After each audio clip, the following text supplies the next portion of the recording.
Hello and welcome to a very special Rework VOLIBEAR video. And in this one on Virkayu gameplay, I will be continuing the VOLIBEAR discussion I had with Riot Lutzburg, the lead designer on this project. In that video is of course on my main channel. It's 50 minutes. It's basically all about the kit, the tooltips, how you can best use all of his abilities in this rework. But in this video, we will rejoin the discussion exactly where we started talking about runes and itemization, just so you can get an idea of what the design is, what Riot wanted from the champion in terms of role and diversity, but also so you have the best idea of where to begin experimenting when he goes live next week. And to finish off the video, we will have a section where Lutz can explain why Riot decided to remove the flip and instead go with a smash. This has been a contentious issue amongst the VOLIBEAR mains, and at least everyone wants a reason why this has happened, and Riot Lutz will give it to you. So without any further delay, please don't forget to like, share, and comment if you enjoy. Do subscribe for more coachings coming very soon, and enjoy the rest of the talk. With all these numbers, with all the variants in AD, HP scaling, AP, we got some attack speed bonus there, we got Omrecker. What was the goal from the design perspective in terms of building? Do we still want him to be an HP stacker, very much bruiser tanky? What would be your earliest design recommendation as to how we would build this champion? From the jungle specifically, obviously, but I guess you designed him to be flexed into top and support as well, I suppose. It seems that way at least. We consider him, and from the very beginning, we considered him a jungler primarily. We wanted to support top lane, and we've been able to support top lane. Support and mid, we didn't proactively want him to not be in those lanes, but we were not going to make any decisions to support those roles, especially if it came at the expense of the other two. So, for example, E could have been a much better support tool if we had wanted it to be, but that would have pulled power into that spell that would have had to be pulled out from W and Q, which are better as a jungler or a top laner. VOLIBEAR is a very selfish, 1v9 carry kind of guy. He is not interested in supporting his friends. Thank you for this as well. Very kind of you. In terms of builds, we knew that we wanted to support health stacking as his primary tank output, which is why his W and E both scale off of it. And we knew that if he was going to build damage, we wanted that to have meaningful trade-offs. And so his kit basically says, you'll deal a pretty high amount of damage, but good luck getting W2s off on a target and sustaining, because you'll probably be so squishy that you'll blow up just before or soon after. So he can definitely not... I'll say this, I would not qualify him as a bruiser. Going anything more than like one damage item into full tank, probably not a great idea, unless you're building him full damage, like Glass Cannon Jarvan style. Yeah, max that Q, sort of use the full AD ratio to really just delete people. Yeah, if they're not dead within a few seconds, you're not getting out, and you don't really have a high enough burst damage profile to finish them off before they lifesteal or a support comes and saves them or whatever it is. So it's a much riskier, more alpha, like I'm going to invade you playstyle. It is still viable, for sure. We are supporting a full damage build, but I would say between like Warrior and Bloodraiser, I would actually say the Bloodraiser is the more successful build. Okay, and that's because of the passive synergy as well? The passive synergy, the attack speed ratio synergy, and the fact that W applies on hits. That's true. All make it very, very strong. And I would say that you get more mileage out of building like Bloodraiser Wit's End and then going full tank. So I would sort of consider that to be the quote unquote bruiser build. Because you would still max W into Q into E, but you'd have that attack speed utility. You can go tanky, stack your HP, items, what have you, and then you have the Wit's End in there as well. Yeah. Okay. And on that end for top lane, I mean, he could still, with the attack speed synergy, and we are in a Blade of the Rune King meta, so, I mean, in theory, if you rushed that top lane, went into full tank as well, that could be, I guess, an alternative also, if you wanted the benefits of that item. Yeah. Yeah, so we have a team called Gameplay Analysis Team, and they are the team who plays all of our in development champions the most every day, like 4 to 6 games per day every day, and they try it in all sorts of different scenarios to try to account for every possible permutation. They, I believe, have been saying that they still drastically prefer Wit's End over as a rush item versus an AP matchup. Okay. Yeah. Mm-hmm. I'm sure Bork is okay, but it is not the item that's carrying that build that people are writing home about. I'm not sure why. I need more data for that. I think, but I would trust their judgment. And yeah. So yeah, that's his quote unquote bruiser build, but otherwise we do expect him to basically go full tank. I always like playing tanky things, so I'm glad that's still the focus. But I'm also glad that we could throw in a Triforce very realistically in the jungle, get the Sheen proc, get the attack speed, get the HP, get the AD. I feel like given this kit, that could actually be something very strong. Send the Hulk into Triforce, into everything. Volibear absolutely adores CDR. Yes, I was going to hit on that in a bit, but yeah. Because of, the long cooldown on his ult, but especially actually the W, because unlocking the W2 faster, not only the initial one, but we didn't actually talk about this when we were talking about W, but the W2 cast refreshes the mark. So when you cast W for a third time, that is another W2. It doesn't reset. So we W1, they marked, we get the W2, and then they marked for another 8 seconds so we can get W3. Technically, it's not ramping up the damage or the healing. It's just doing another W2.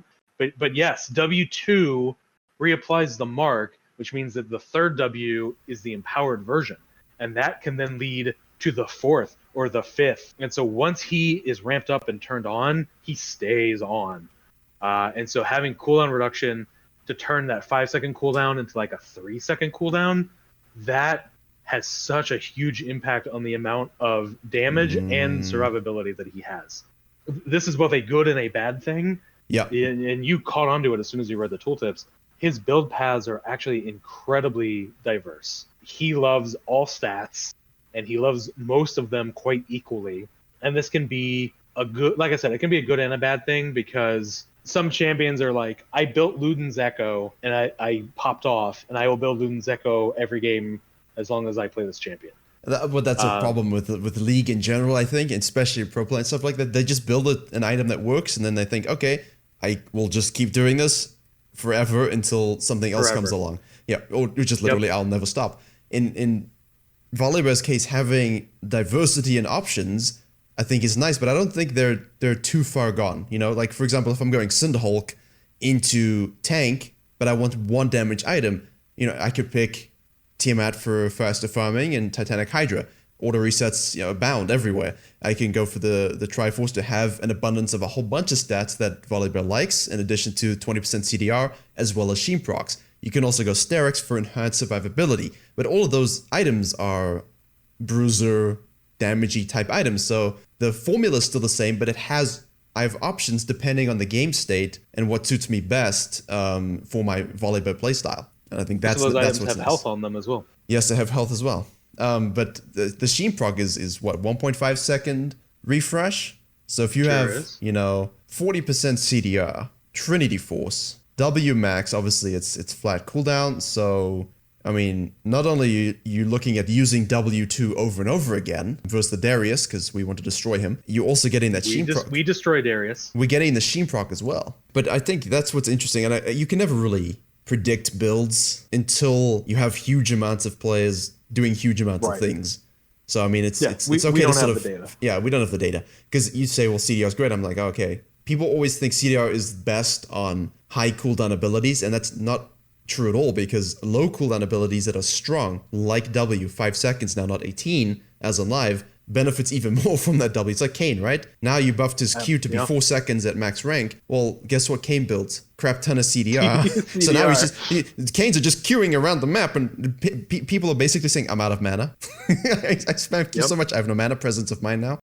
I mean, I could see people going for Warrior into Triforce into tank just to access 40% CDR, just to access full damage early game power spikes. But the theory crafting for this is going to be very fun. Oh, absolutely. And I will lean on you and your community and all the Volibear players to help inform us, because there are just so many options, and there's no realistic way that we could test them all.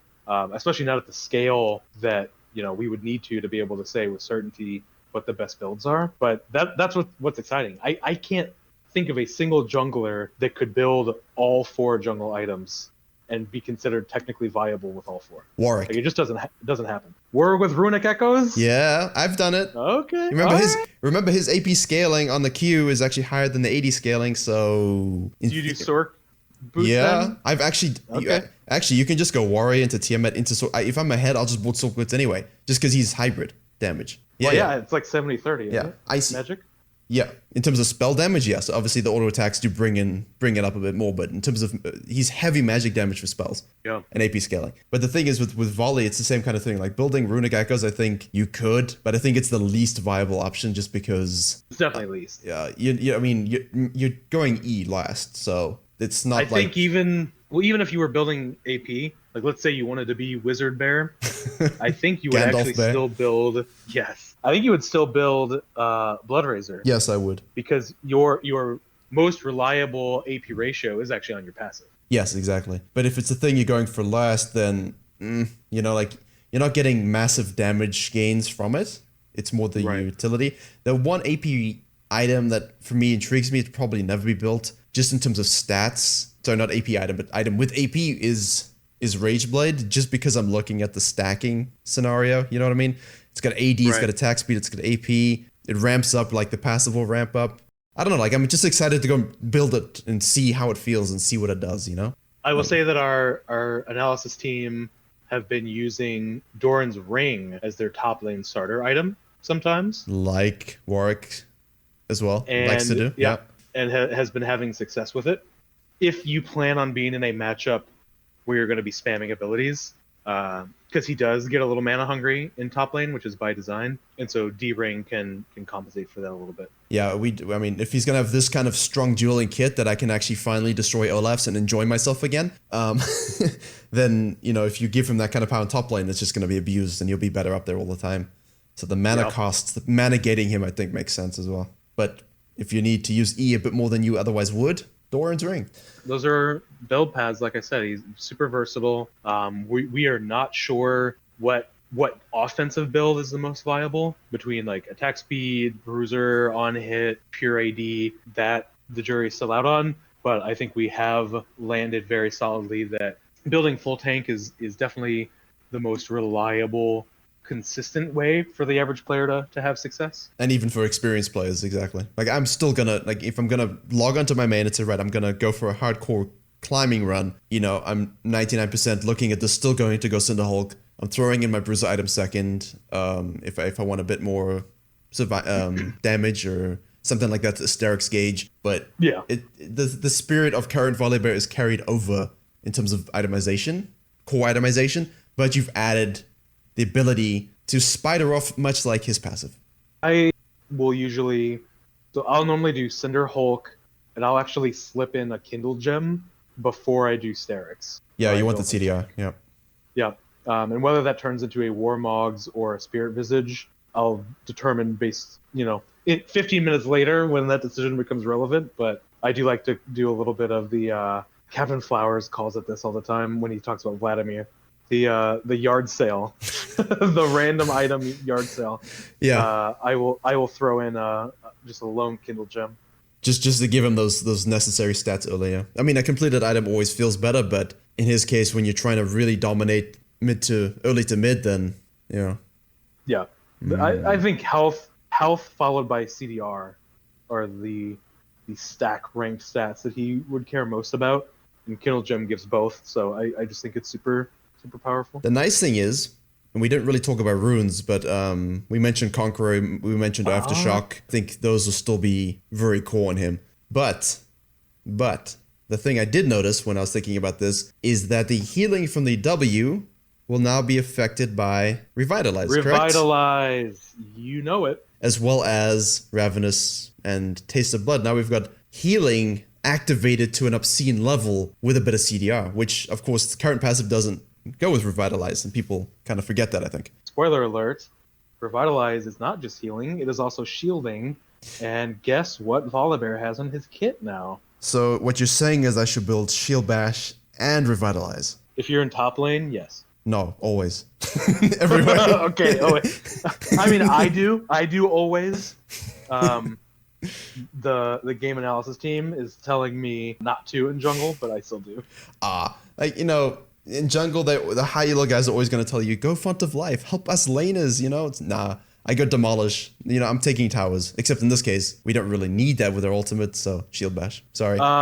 They're actually, in jungle, they're actually going precision with water walking and Nimbus Cloak. So Conqueror, let me see. Conqueror, excessive healing won't be necessary, so just Triumph, I guess, attack speed.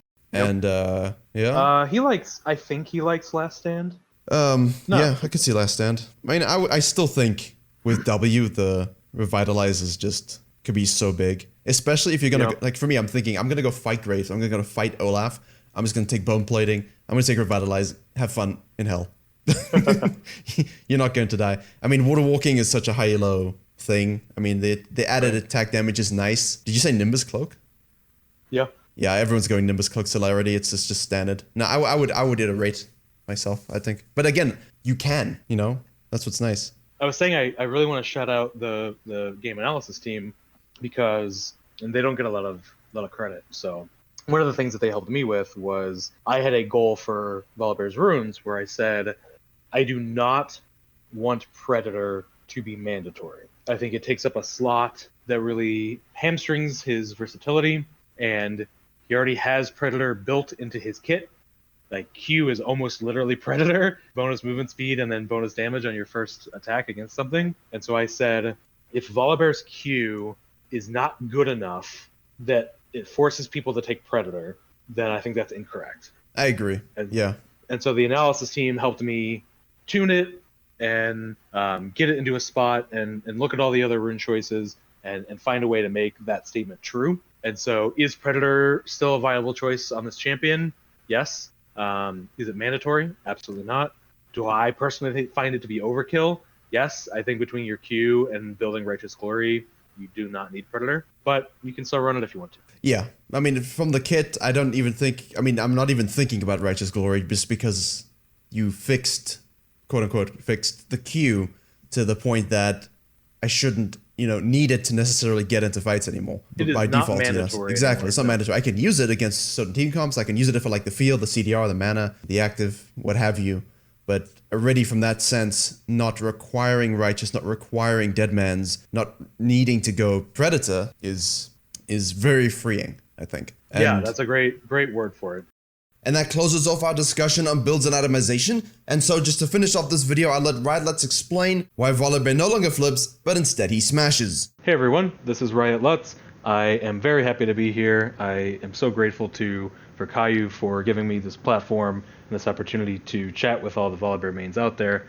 There's one issue in particular that I really wanted to address because I know how important it is to the Volley fans, the mains, the one tricks, and that was our decision to switch the flip on the Q spell to a stun.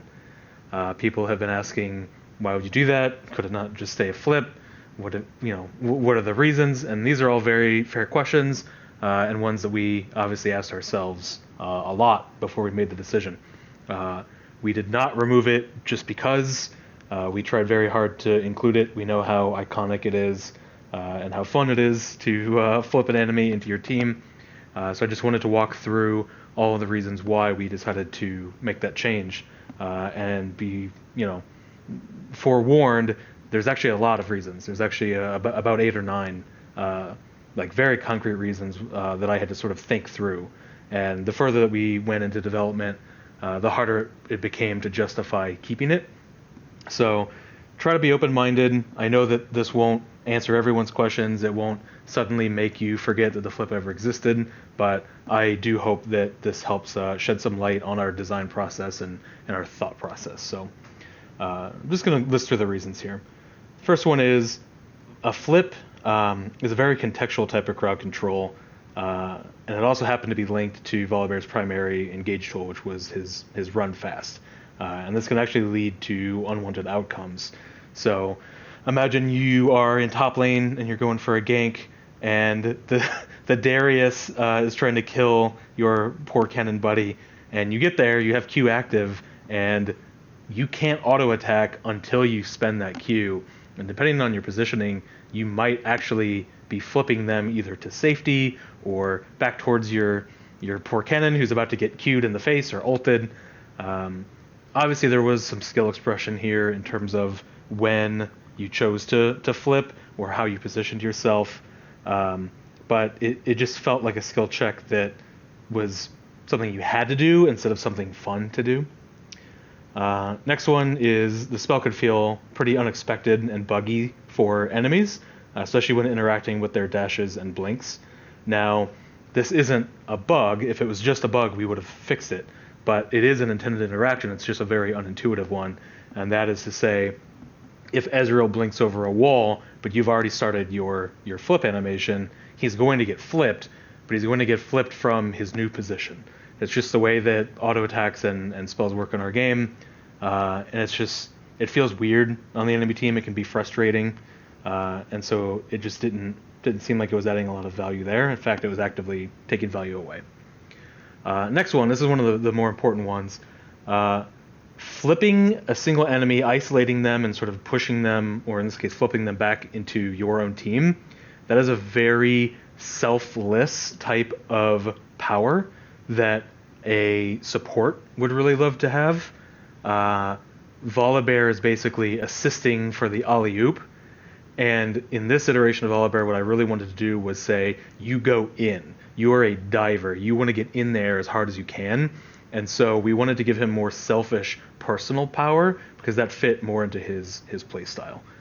He also has a lot more tools now to dive in and survive, so he doesn't necessarily need to bring enemies into his team as sort of the follow-up. Next up, some of the new things that you probably haven't seen just from the reveal that make the spell different from live. This spell now has an auto snap similar to Alawi's auto attack reset, so he will actually sort of make an effort to go wherever his opponent is, even if they're walking away or dashing away as he initiates the Q.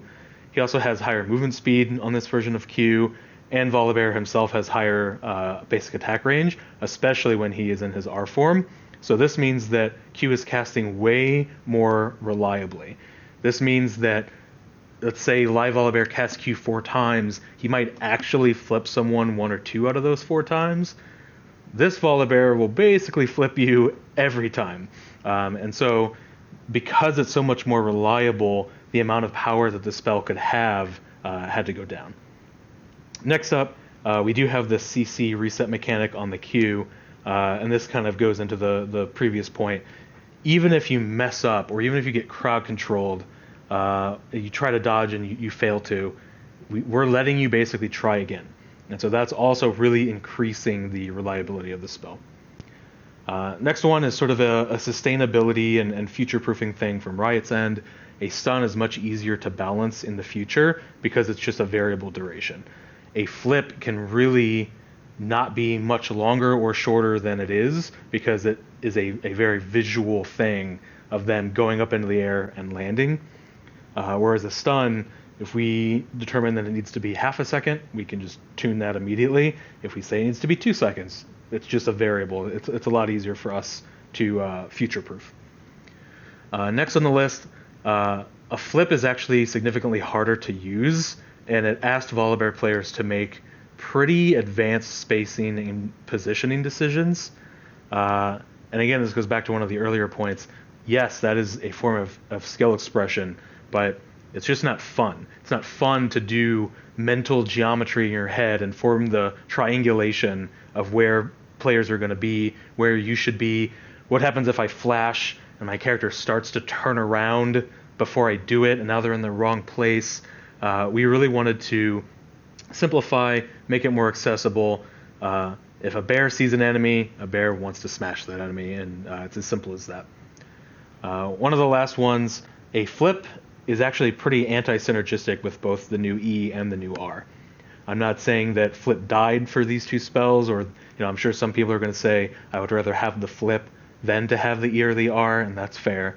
But we knew that these two spells were going to be locked on the kit, and as we started looking at it, it became clear that flipping an enemy out of your E was actually quite frustrating, and there was actually an opportunity for some new skill expression where if you stun an enemy while your E is priming and basically getting ready to cast, that positioning, that aiming, that timing was actually quite difficult and something that Volibear players can master. And then same with R, if you jump over a target towards their tower and disable them, turn around and start auto-attacking them, you're actually flipping them closer to their tower, closer to their allies, and away from your teammates potentially. So in many cases it was actually sort of the opposite of what you wanted to happen when you would use it on this new kit. And so final thoughts, yes, the flip was iconic, it was cool, it just didn't fit on this new kit, and it was taking up way more power budget than I could justify just because it was cool. You know, we have other champions that have flips. Singed and Urgot are the two that come to mind. Their flips exist because they synergize directly with their kits. You know, Urgot needs to flip you because he has his shotgun knees, and he needs an easy way to sort of start proccing and playing that circle gameplay that he has. And Singed, between his sticky puddle and between his poison, he's always fast, he's always running, and so a flip there just makes a lot more sense, and it's sort of what both of those champions kits are built around. Volibear's kit was never designed to be revolved around his flip. The changes that we made to E a year or two ago were basically a way to sort of retroactively help build his kit around a flip, but without the old E, the flip, you know, just made less and less sense. So overall, I hope you guys can understand this was not a decision we made, you know, carelessly. We really thought it through. We tried the flip for a very long time. We tried to make it work in different ways, and ultimately this is just what was best for this character and best for the playstyle. And because it's not a flip, we got to put a lot more appreciable power in a lot of other places. So I hope you guys can see that. I understand if you don't. I'm sad that the flip's not there too. I wish we could have kept it, but I definitely stand by this decision. And once again, thank you, Virkayu, for helping me spread this message and answer everyone's questions, because it's definitely the one that I've been asked the most. And so I am hopeful that you all can give this a listen and hopefully understand the process better. Well, there you have it. Thank you very much for watching. I hope this was insightful and you enjoy and are looking forward to the new VOLIBEAR rework, as am I. Don't forget to sub for all the coaching videos that will be coming this week on this channel, plus a few on the main channel. And as always, I will see you all in the next video.